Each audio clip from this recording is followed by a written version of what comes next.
Donc moi j'ai grandi ici dans la vallée, je suis partie pour des études, j'ai fait des études de psycho. J'étais pas du tout dans le milieu de l'agriculture, pas du tout destinée à travailler dans ce milieu-là. Puis Fred qui était installé dans ce milieu-là a fait que j'ai suivi un peu sa passion.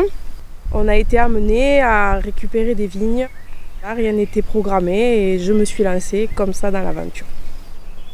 On reprend des terres qui ont été en vigne, mais qui ne sont pas si vieilles que ça. Les vignes là ont entre 7 et 10 ans. On travaille le plus sainement possible. On a envie de respecter et la nature, la plante et le produit, le consommateur. C'est vraiment le plus sainement possible qu'on cherche à travailler. Après moi je suis en stage, je suis en formation tous les jours parce que j'apprends tous les jours le métier que je ne connaissais absolument pas. On cultive en bio, on est labellisé depuis cette année. On est installé depuis 2017 et on est aussi labellisé par le parc naturel du Haut-Languedoc. Voilà. Donc aussi pour des critères environnementaux. Je fais du vin rouge et du vin rosé.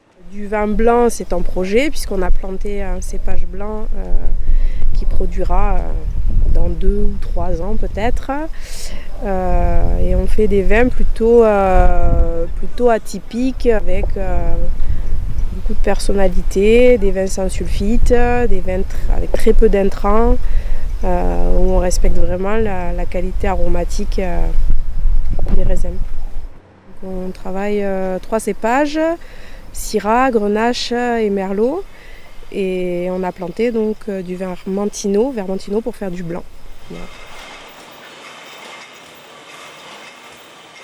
On a aménagé une cave, un grand hangar qui servait de plus de garage, qui a été aménagé en cave et on vend le vin directement là-bas, donc à la propriété.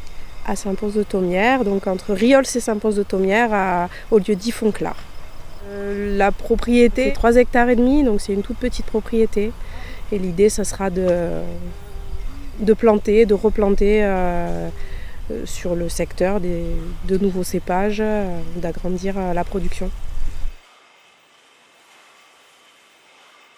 Il y a du travail un petit peu toute l'année, beaucoup sur après la taille, à partir de la taille, où comme on n'est que 2, ça prend énormément de temps, même si c'est une petite structure. Et puis ensuite, on enchaîne avec la maîtrise de l'herbe, le nettoyage des souches, qu'on appelle le débourgeonnage.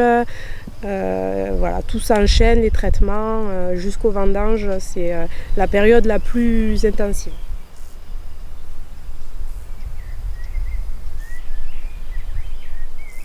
Ce qui me plaît dans ce métier, dans le fait de travailler l'agriculture, la terre, c'est vraiment le contact avec la nature, le fait d'être dehors, de travailler seul aussi, d'avoir cette autonomie et cette liberté.